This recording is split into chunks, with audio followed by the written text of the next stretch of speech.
با سلام. امروز میخوام در خصوص بوتاکس مختصر توضیح خدمتتون عرض کنم.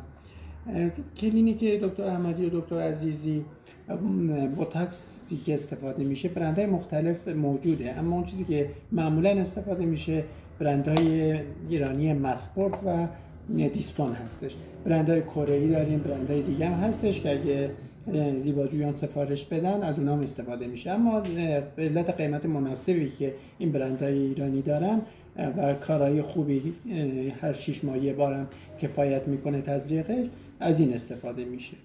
اما نکته ای که هست، قیمت که اینجا هستش برای 3 ناحیه برند مسپورت 690,000 تومان هستش که فکر کنم از قیمت‌های بسیار مناسبی هستش که در استان و حتی کل کشورم با این قیمت معمولاً 3 ناحیه مسپورت انجام نمیشه.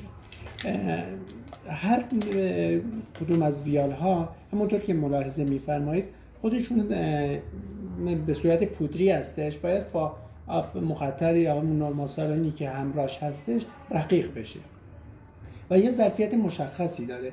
همونطور که ملاحظه میفرمایید حد اکثر 2 cc داخل این ویال میشه رقیق کرد.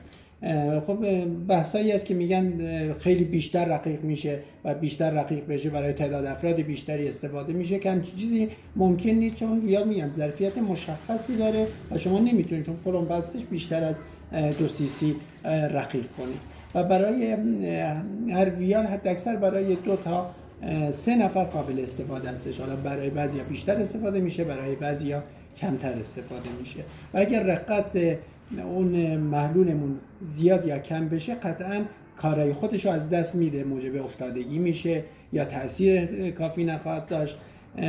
زیباجویانی که به مرکز ما مراجعه کردن معمولاً ابراز رضایت کردن از بوتاکسشون، هم چهرهشون طبیعی هست، زیاد تغییرات چهره رو ندارن و خیلی هم خوب جوابدهی داره و معمولاً 6 ماه یه بارم کفایت میکنه.